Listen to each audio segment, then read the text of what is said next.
Oh. Bonjour à tous. Je vais me décaler un petit peu parce que j'ai la lumière en pleine. Un visage, pardon. Bonjour à tous, merci d'être présents pour cette session où on va parler de ce que j'appelle communément le Shift Happens. On va voir ça en détail et notamment comment pouvoir sécuriser des applications cloud natives en amont de leur déploiement dans des environnements. Je vais commencer par me présenter. Donc, je m'appelle Stéphane Montry, je suis avant-vente chez Palo Alto Networks. Je vous détaille un petit peu ce que fait Palo très rapidement. Et j'ai également la chance de faire partie des ambassadeurs de la Continuous Delivery Foundation. Je ne sais pas si c'est un organisme que vous connaissez, et un peu une petite de la CNCF. Vraiment sur tous les outils qu'on peut trouver autour de la livraison continue d'applications. Et mon terrain de jeu, c'est vraiment tout ce qui est cloud native, le cloud, les environnements containerisés et l'open source. Je vais parler de Palo Alto Networks très rapidement, c'est le sujet. Chez Palo Alto Networks, pour ceux qui connaissent, on a 3 grandes lignes de produits. La première qu'on appelle Strata, qui est historiquement tout ce qui est firewall, qu'on peut déployer en mode physique au travers de boîtiers, en mode virtualisé ou containerisé. Tout à droite, la gamme Cortex qui va regrouper tous les outils de sécurité autour du SOC, de protection des endpoints. Et au milieu, là où je me trouve, c'est la partie sécurité cloud. On va permettre à nos clients de sécuriser leurs environnements de cloud public et applications cloud native. Avec, vous voyez en transverse, une entité qui s'appelle Unit 42, qui est plutôt une entité de conseil et de gestion des menaces, qui va publier des blogs sur les nouvelles menaces qui arrivent. Alors, le sujet d'aujourd'hui, c'est effectivement savoir comment on peut sécuriser des applications cloud native. Quand on appelle cloud native, ce n'est pas forcément que sur du cloud public. Et je pense que tout le monde va être d'accord avec ce que vous avez sous les yeux sur comment aujourd'hui on construit une application. Ça va forcément partir d'une idée, d'un recueil de besoins, de développement. On va tester, on va créer l'application, la déployer. Et puis bien sûr, derrière, l'exploiter et la monitorer. Au travers de ce workflow applicatif, on a vu aussi au travers du temps que la manière dont on développait les applications, dont on déployait ces applications, elle a évolué.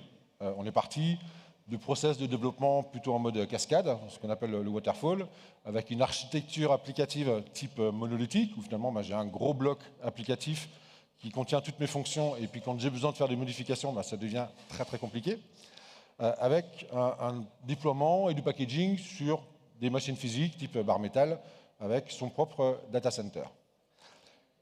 Et puis on est arrivé sur l'ère agile, avec des architectures entières, de la virtualisation, hyperviseurs type OpenStack, VMware, Nutanix ou autres, et puis sur des environnements plutôt hébergés, pour arriver vers une philosophie, une culture du DevOps, avec des architectures qu'on appelle microservices, grandement facilitées par l'avènement du conteneur, donc avec Docker, Kubernetes, et puis bien sûr, toute cette rapidité, cette flexibilité de déploiement dont on va pouvoir profiter des environnements cloud publics. C'est ce qu'on appelle le cloud native. Mais cloud native, encore une fois, on n'est pas obligé d'être sur du cloud pour faire du cloud native. Donc c'est plutôt cette approche automatisation avec du DevOps, du microservice et l'utilisation de conteneurs. Pourquoi je parle de ça? Parce que ce qu'on voit aussi, c'est que la manière dont aujourd'hui les applications sont déployées, on a 3 grands modes de déploiement, je dirais, ce qu'on appelle du lift and shift, du refactor ou du cloud native. Lift and shift, ça veut dire quoi? C'est qu'à un moment donné, je vais aller vers du cloud, j'ai mon environnement on-premise, et puis je vais déplacer mes environnements tels quels vers le cloud. Donc c'est ce qu'on appelle le lift and shift. C'est ce qu'il y a de plus en plus fréquent aujourd'hui. Et puis, les 2 autres, c'est soit du refactoring d'application, c'est-à-dire que on va être obligé de réécrire l'application, de la reconstruire pour suivre ces nouvelles tendances technologiques, ou alors du déploiement directement cloud native. ce qu'on observe en fait dans les organisations, c'est que souvent, ce déploiement cloud native, il va être plutôt réservé pour des nouvelles applications et pas forcément pour transformer des choses plus legacy. Donc aujourd'hui, c'est beaucoup du lift and shift, donc ça a été beaucoup ces move to cloud, dont on a beaucoup entendu parler, où finalement je déplace mes environnements vers le cloud. Et la tendance, c'est vraiment d'accélérer sur cette notion de cloud native, qui encore une fois, ne nécessite pas forcément d'être sur du cloud public, mais c'est vraiment cette notion d'automatisation, d'utilisation de cette culture DevOps, des microservices, du container, qui devient de plus en plus importante et qui prend plus de part par rapport aux autres modes de déploiement qu'on peut observer. Une fois qu'on a dit ça, toutes ces applications cloud natives, forcément, elles vont avoir, j'ai envie de dire un désavantage, pas forcément le bon terme, mais on va avoir des contreparties par rapport à ça. Pourquoi? Parce que jusqu'à présent, quand on déployait nos applications sur des environnements plutôt maîtrisés on-premise, on arrivait assez facilement à protéger ces environnements. On avait une sécurité périmétrique, un WAF devant, et tout se passait bien. Avec l'avènement du cloud native et ces nouvelles technologies, notamment du container, où finalement j'ai des workloads qui peuvent être créés un peu n'importe où, entre guillemets, sur mes environnements, l'idée c'est quand même de pouvoir répondre à de nouveaux types de risques. Et le dilemme auquel sont confrontées les organisations aujourd'hui, c'est d'un côté, j'ai besoin d'innover, de pouvoir créer des nouvelles fonctionnalités, de nouvelles applications rapidement parce que j'ai besoin d'avoir un time to market qui est rapide, et de pouvoir innover très très vite, versus des risques, de nouveaux risques qui apparaissent de l'autre côté. Sur la partie innovation, on voit notamment l'utilisation du cloud public qui va devenir de plus en plus importante. Même si on a des cas où des sociétés reviennent un peu en arrière, mais on a quand même cette tendance d'accélération vers l'utilisation du cloud public. Et puis, comme je disais, on a besoin de livrer de manière plus rapide et de manière continue. Donc c'est typiquement dans la philosophie du DevOps, c'est de pouvoir livrer rapidement. Là, on a un chiffre qui est assez intéressant, c'est 77% des organisations qui ont été sondées livrent en continu chaque semaine. Moi, j'ai vu des cas où les gens livraient chaque jour, voire plusieurs fois par jour. Après, ça dépend forcément du type d'application, on est bien d'accord. Et puis, le troisième point, on parle beaucoup d'IA en ce moment, c'est l'accélération aussi de l'utilisation de l'IA et de l'IA générative, notamment pour aller créer du code. Et tout ça, ça amène des risques, ce qu'on voit sur la droite. Des risques parce que, aujourd'hui, quand on développe des applications, on code de moins en moins. On va utiliser de plus en plus de packages open source, et ces packages open source vont être très vulnérables. 80% des packages open source qui vont contenir des vulnérabilités.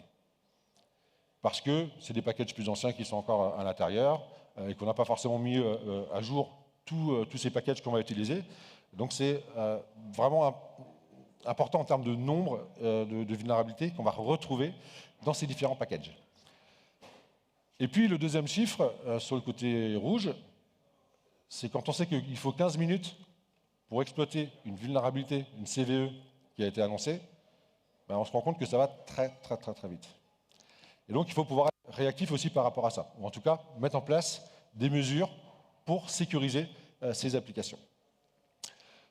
Ensuite, il y a un ratio qui est super intéressant, c'est le nombre de développeurs qu'on va avoir dans les organisations versus les gens côté sécurité. Là, on a un ratio moyen qui est de 10 pour 1. Dans certaines organisations, ça peut monter à 100 pour 1. Donc ça dépend de l'organisation qu'on veut mettre en place. Mais ça veut surtout dire que très souvent, encore, la sécurité, elle est mise au second plan. On a besoin de développer, on a besoin de livrer nos applications, donc on va aller mettre l'effort là-dessus, et puis la sécurité, on verra après si on a le temps et si on a de l'argent pour ça. Et puis, pour faire le parallèle par rapport à l'IA et l'IA générative, c'est qu'on voit aussi que 40% finalement du code qui est généré par l'IA n'est pas sécurisé. Donc, ce n'est pas parce qu'on a une bonne IA qui va générer du code que forcément ce code va être propre en termes de sécurité. Et donc, il faut pouvoir mettre en place des mesures par rapport à ça. Là où c'est compliqué, c'est qu'on a quand même encore ce petit combat entre le côté dev, le côté sécurité, où finalement, côté développement, on dit ah non, la sécurité, moi, ça m'embête, parce que ça m'empêche de développer rapidement, de livrer mes applications rapidement. Il y a toujours un blocage à un moment donné. Et c'est peut-être aussi parce que cette sécurité, on ne la met pas au bon moment. Une fois que c'est déjà développé, qu'on est prêt à déployer, c'est là qu'on va commencer à regarder. C'est peut-être un peu trop tard, on va le voir. Et puis côté sécurité, on dit bah non mais franchement votre code là c'est pas propre du tout, il y a beaucoup trop de failles de sécurité, de vulnérabilités, etc. Il faut retravailler cette partie-là. Donc il y a vraiment toujours ce petit combat entre les deux mondes du développement et de la sécurité. Et ça va complètement dans cette mouvance DevOps, DevSecOps, où l'idée c'est de pouvoir faire cohabiter tous ces gens-là, les faire travailler ensemble pour qu'ils regardent ensemble dans la même direction et pas se mettre des barrières l'une à l'autre.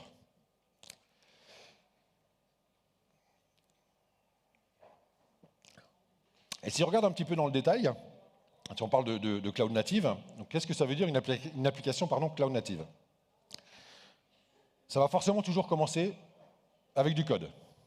Le code, ça va être de l'infrastructure as code pour déployer l'infrastructure, ça va être du package open source, ça va être du code custom qu'on développe et qu'on va utiliser pour construire ces applications au travers d'un pipeline CI. Et puis, on va avoir cette infrastructure qui supporte mon application. Est-ce que c'est du bare metal? Est-ce que c'est de la VM? Est-ce que c'est du container? L'utilisation de différents services dans le cloud, de la base de données, différents services PaaS, etc. Et puis, une fois qu'on a déployé ces applications, on retrouve les différents composants applicatifs qui exécutent finalement mon code et mon applicatif qui va répondre aux besoins de mes utilisateurs.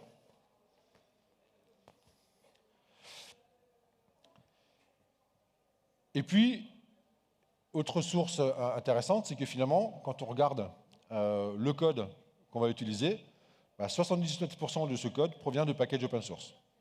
Ces packages open source, dont je parlais tout à l'heure, qui vont contenir, donc 80%, contiennent des vulnérabilités. Donc ça veut dire que, de facto, on va introduire des vulnérabilités dans nos applications. Et puis, l'avènement de cette mouvance cloud native est vraiment très très forte, parce qu'on voit aujourd'hui, on a plus de 500 millions d'applications cloud natives qui sont disponibles globalement dans le monde, et bien sûr avec des plateformes cloud, multi-cloud. Parce que tous les clients, toutes les sociétés qui vont passer sur du cloud, très majoritairement, ne seront pas que sur un seul fournisseur de cloud. Donc il y a aussi cet aspect de pouvoir dire comment est-ce que je vais pouvoir travailler avec différents fournisseurs de cloud. C'est AWS, Azure, c'est pas forcément toujours pareil, ni GCP, ni Alibaba, ni Oracle, etc. Donc on a aussi des spécificités par rapport à la fois aux services qui vont être utilisés et puis à l'infrastructure et comment est gérée cette infrastructure. Donc c'est important de comprendre ces trois grandes phases, finalement la partie code, la partie infrastructure et la partie réellement applicative qui exécute mon applicatif. Et fatalement, dans ces applications, ou dans ces différents composants de ces applications cloud natives, on va retrouver tout un panel de risques tout au long de ce cycle de développement. Et c'est clairement là où je veux en venir. C'est qu'on va identifier plein de risques qui peuvent se produire, à la fois sur la partie code, parce qu'on a peut-être des secrets qui sont dans le repository, peut-être que mon infrastructure as code, j'introduis des problèmes de sécurité. Typiquement, quand je fais de la WS et que je crée une VM, une instance EC2 qui a une adresse IP publique, qui est dans un security group qui est complètement ouvert, c'est peut-être pas la bonne pratique à faire. En même temps, j'ai du code custom. Donc comment est-ce que je peux identifier des problèmes de sécurité dans mon code? Comment est-ce que je peux être sûr que mon pipeline CI/CD n'est pas compromis, ou ne représente pas des failles de sécurité? Et au passage, ces pipelines CI/CD sont de plus en plus aujourd'hui des vecteurs d'attaque importants qu'on voit, nous, au travers de ce que nous remontent les clients. Et puis, côté infrastructure, alors là, effectivement, je vais plus faire un focus sur la partie cloud public, parce que quand on va déployer dans du cloud public, on va déployer, on va configurer des assets dans le cloud. Et donc, c'est important aussi de se dire, est-ce que ces assets sont bien configurés? Et à un moment donné, d'avoir une visibilité sur comment ces assets sont configurés. C'est ce qu'on appelle de la posture de sécurité dans le cloud, pour s'assurer que tout ce que j'ai déployé dans mes environnements respecte bien les bonnes pratiques, voire se mette en conformité par rapport à des frameworks de régulation type GDPR, CIS, etc., etc. Et bien sûr, tout l'aspect données, API, etc. Et puis, tout à droite, on a des risques aussi très importants sur l'application en elle-même. Ce que je disais tout à l'heure, quand on est sur un environnement qui est plutôt bien bordé on-prem, où on peut mettre en place une sécurité périmétrique, là, dans du cloud native, qui est un environnement plutôt très mouvant, je prends l'exemple des containers, à un moment donné, je vais avoir un container sur une de mes VM dans mon cluster, s'il tombe, il va être remonté ailleurs. Et c'est peut-être un autre nœud dans mon cluster qui va être remonté automatiquement dans le cloud. Donc finalement, cette notion de couverture propre périmétrique, elle ne va pas marcher. Et donc l'idée, c'est de pouvoir être au plus proche de mon workload pour pouvoir capturer des activités malicieuses ou des requêtes vers des applications qui sont exposées sur Internet et qui pourraient contenir de l'injection SQL ou de l'injection de commandes, etc. Et donc, c'est tous ces petits acronymes que vous voyez là qui vont faire partie d'une approche beaucoup plus globale quand on veut protéger des applications cloud natives, ce qu'on appelle du Cloud Native Application Protection Platform. C'est avoir une plateforme globale qui va permettre de traiter tous ces différents sujets et pas d'avoir finalement beaucoup d'outils différents à utiliser. C'est ce qu'on voit ici, notamment sur cette partie de charge opérationnelle élevée, c'est que ce qu'on observe, c'est que souvent, il y a plein d'outils et plein d'outils à gérer différents, et du coup, ça devient très compliqué. Là où finalement avoir une centralisation de la digestion des différents risques va être extrêmement intéressante et importante en termes d'opérationnalité de ces solutions de sécurité. Et puis bien sûr, pouvoir prioriser ces différents risques et puis avoir vraiment cette visibilité sur tous les aspects, toutes les découvertes qu'on va pouvoir faire en termes de sécurité et de risques de sécurité. Alors pour la suite de la présentation, on va vraiment faire le focus tout à gauche. C'est pour ça qu'on appelle ça du shift left. Vous voyez ces trois points gauche, milieu, droite. En général, on commence par le milieu. C'est-à-dire qu'on va regarder comment on sécurise l'infrastructure. Et après, on peut avoir un mouvement vers la gauche, ce qu'on appelle le shift left, et puis protéger plus à droite pour protéger finalement les différents workloads. Et donc, quand on parle de shift left, on va s'intéresser vraiment à ce qui se passe sur la gauche du schéma. Et pourquoi c'est important? C'est important parce que, finalement, quand on va commencer à construire son application, comme je disais tout à l'heure, ça part d'un bout de code. Le développeur va créer son IAC, son code custom, utiliser des packages open source. Et finalement, quelque chose qui va être mal configuré au départ va générer des centaines de déploiements non sécurisés pour, derrière, générer des milliers d'alertes sur les outils de sécurité. Et donc, pour éviter cet effet, moi j'appelle toujours ça sapin de Noël, mais ça va clignoter de partout, pour bien traiter cette partie-là, pourquoi ne pas traiter le problème en amont?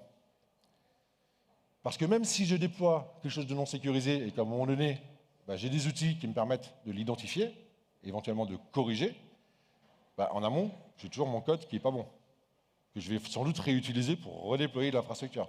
Et donc régénérer les mêmes problèmes de sécurité, régénérer les mêmes alertes. Forcément, ça ne va pas forcément être très efficient en termes de processus. Et puis, c'est également vrai pour la partie développement pur, en correction de bugs. Je vais vous apprendre, corriger un bug quand on est en phase de développement, ça va être beaucoup plus simple, facile et moins coûteux que de le faire une fois qu'on est en prod. Surtout si c'est une grosse application. Donc on a aussi ce coefficient multiplicateur, finalement, de coût de correction des bugs en amont.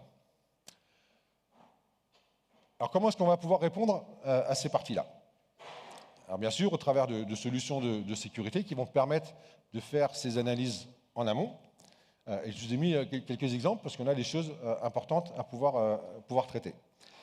Notamment déjà, j'imagine que vous êtes tous en mode un peu DevOps ou en tout cas automatisation de choses avec des repositories de code qui sont utilisés, que ce soit du GitHub, du GitLab, du Bitbucket, DevOps, Azure DevOps ou autre.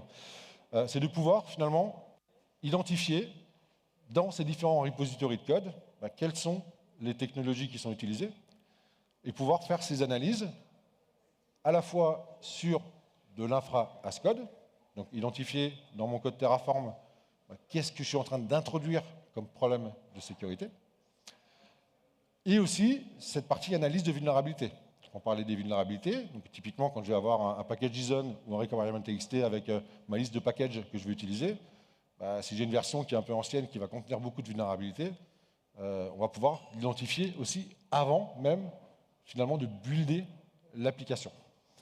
Donc ici, ce qu'on va retrouver, c'est à la fois de l'analyse sur de l'infra as code, sur de la vulnérabilité, ce qu'on appelle le SCA, pour Software Composition Analysis, détecter si j'ai des secrets. On voit très fréquemment un repository GitHub public avec mes clés AWS pour aller déployer mon infrastructure. Comme ça, on est bien. Et puis aussi identifier au travers d'une fonction qu'on appelle le SAST pour l'analyse de code statique, si j'ai des risques de sécurité dans le code que j'ai développé. Et puis au passage, aussi comprendre finalement le pipeline et identifier si j'ai des risques au niveau de mon pipeline CI/CD en tant que tel. Des problèmes de permission, de mauvaise configuration. Et sur ces pipelines CI/CD, vous connaissez tous le Top 10 OWASP API, pour la sécurité des API, bah, il y a son pendant CI/CD. Donc on a également une définition du top 10 des risques CI/CD qui sont identifiés. Et donc on peut remonter avec ce genre de solution de sécurité.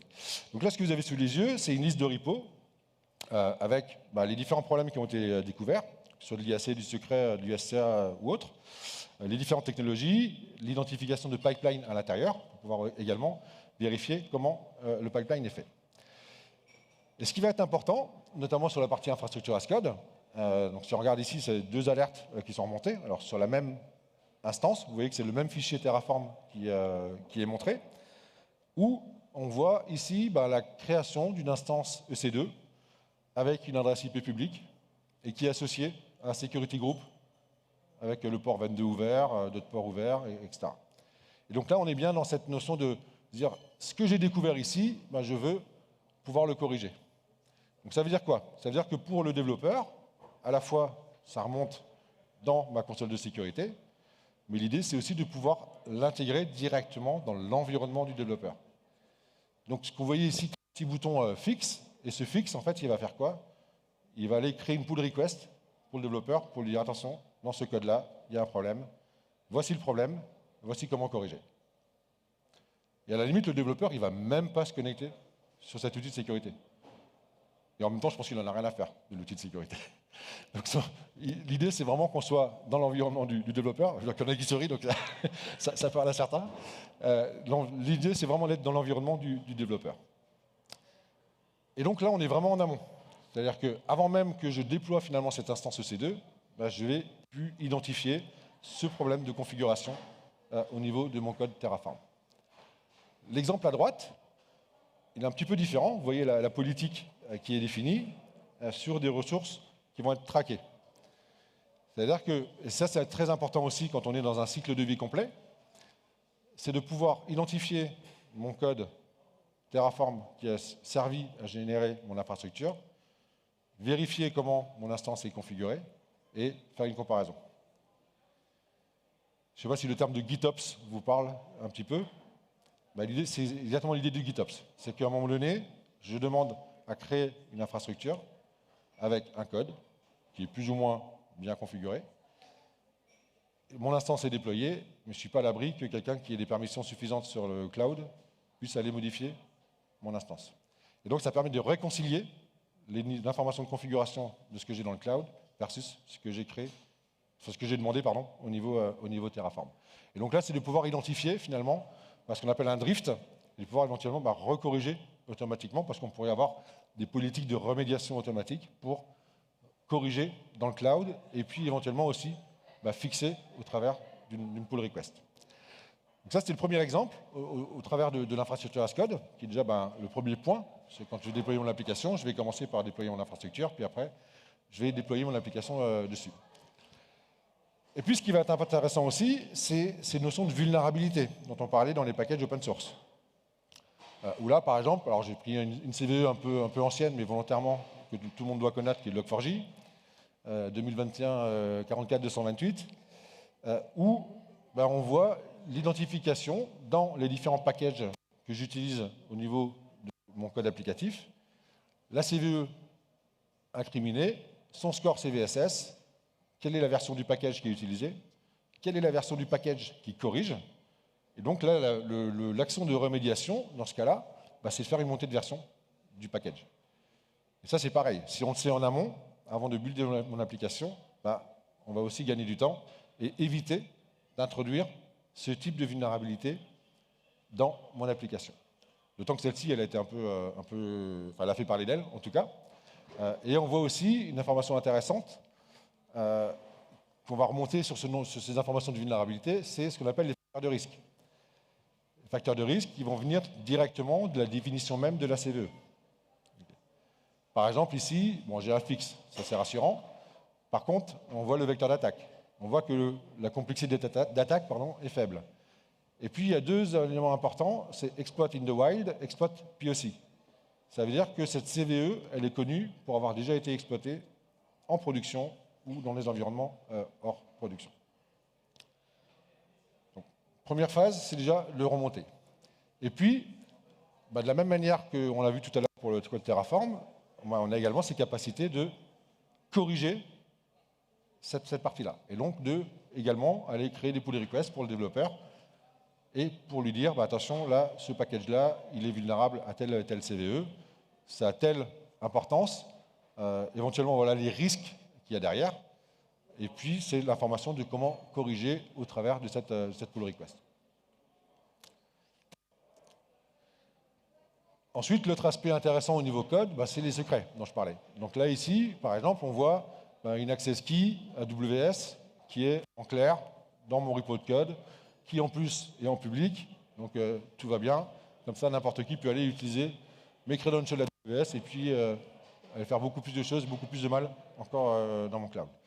Donc là, c'est un exemple sur des clés AWS, mais c'est tout type de secret, c'est du password, etc. Donc là, il y a on va pouvoir apporter des mécanismes à la fois de regex assez basiques, mais aussi de machine learning pour identifier quelles pourraient être les clés qui sont stockées et les secrets qui sont stockés à l'intérieur.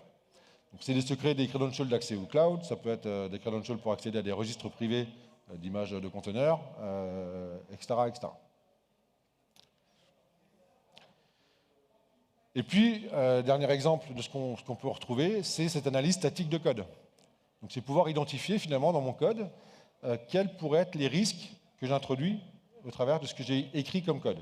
Donc on voit ici par exemple, c'est que ça va répondre, enfin ça va matcher à ce qu'on appelle des CWE, donc c'est les énumérations finalement des risques de sécurité, qui vont être également matchés au top 10 OWASP, et avec toujours un snippet du code pour bien identifier le problème. Et là, encore une fois, c'est de pouvoir apporter l'information aux développeurs. Donc, tout ce qu'on voit là, c'est dans ces solution qu'on appelle Synapse, de dire je vais avoir cette analyse automatique et régulière de mes repos de code pour pouvoir remonter l'ensemble de ces informations et puis alerter les développeurs, les équipes sécurité, des différents problèmes qu'on va retrouver. Alors ça, c'est très très bien, parce que ça nous permet déjà d'avoir cette analyse au niveau des différents repos et qu'on va faire de manière régulière.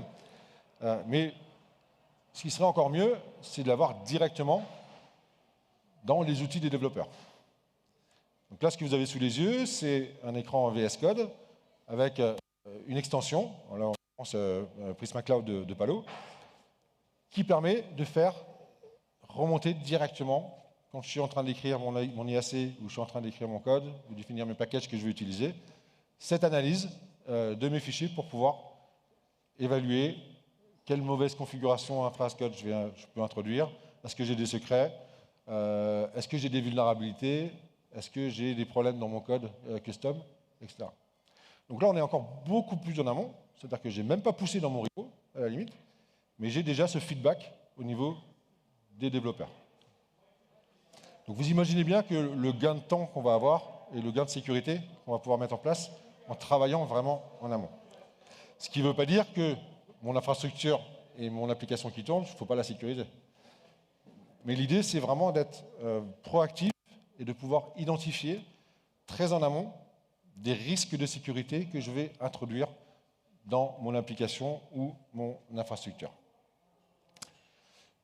Et donc le résultat de tout ça, c'est vraiment cette approche DevSecOps avec ce qu'on appelle le shift left en action, où finalement, on va apporter des repositories qui vont être beaucoup plus sécurisés pour pouvoir déployer mon infrastructure de manière sécurisée et avoir finalement beaucoup moins d'alertes et finalement que les alertes qui vont être importantes à traiter au niveau de mes équipes sécurité. Et bien sûr, sur la partie basse, je vais pouvoir réduire drastiquement mes coûts de correction de bugs. On est toujours plus intéressant de corriger ces bugs au niveau développement plutôt que d'être en production.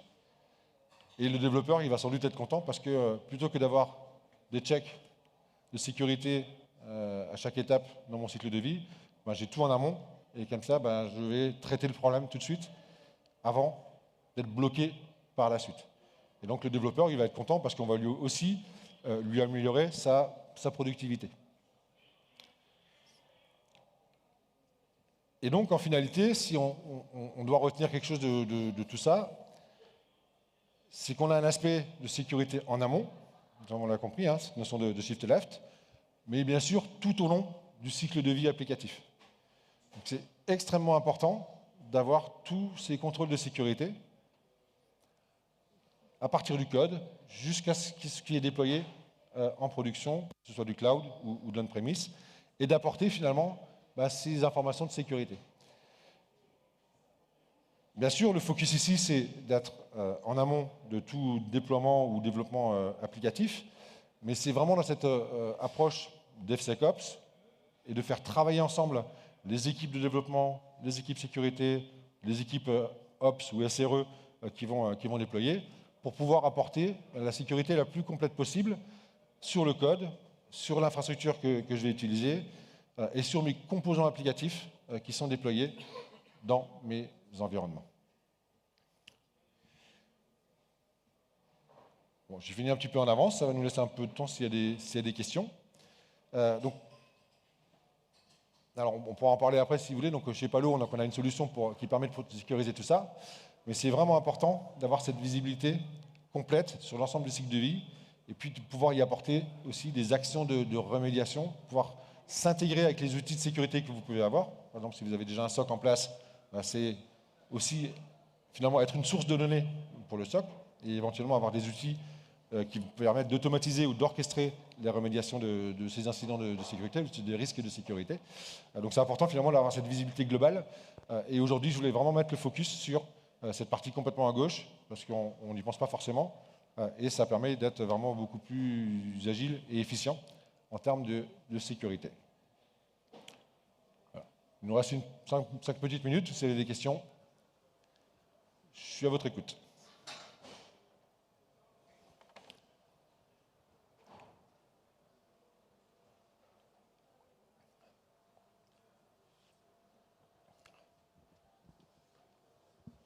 Bonjour, petite question rapide sur les différents outils que vous avez énoncés plus tôt. Est-ce que parmi les solutions de soft que vous proposez, il y a aussi des aspects de documentation des différents patchs qui ont été mis en place par rapport à la sécurité? Puisque typiquement, ça peut arriver qu'on décide de laisser pour une raison X ou Y une faille en place, ou du moins quelque chose qui est considéré comme une faille par vos outils. Et juste le fait d'avoir de la documentation, des commentaires et peut-être un timestamp pour savoir quand est-ce que ça a été modifié, par qui et pourquoi. Est-ce que ça fait partie des outils qui sont proposés par vos solutions? Oui. Alors, premier point, effectivement, donc on va remonter ces informations au niveau des repositories, donc avec le détail du problème, comment le corriger, etc.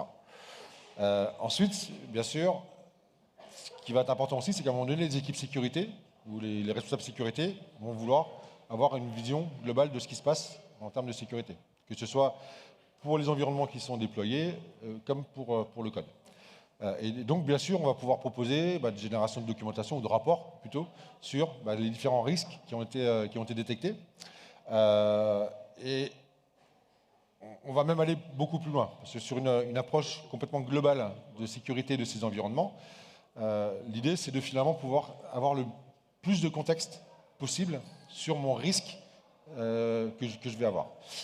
Et donc, par exemple, je reprends l'exemple de l'instance C2, qui est une adresse IP publique, qui est dans un security group trop ouvert, qui en plus a des vulnérabilités, qui en plus a une mauvaise configuration infra-as-code, qui en plus a des permissions trop ouvertes sur des buckets S3 pour accéder à des données, qui sont aussi publiques et non chiffrées, et qui en plus, on voit que on a des injections SQL ou injections de commandes qui arrivent sur cet environnement.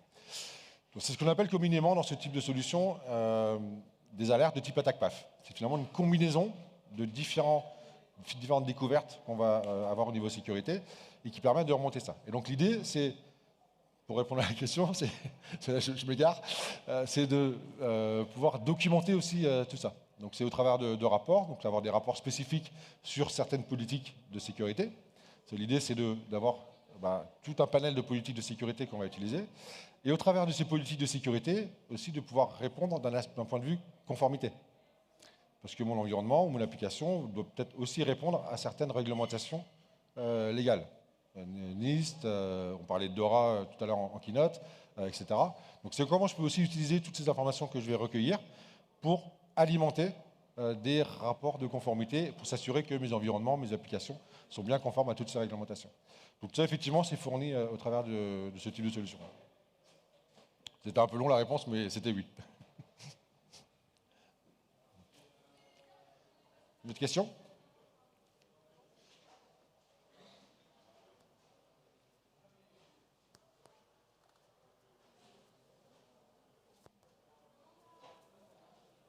Non ?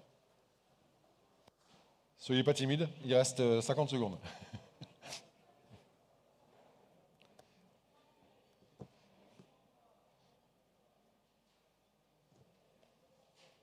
Je vais m'écarter si je dans les yeux. Ok. On va s'arrêter là. Merci beaucoup de votre attention.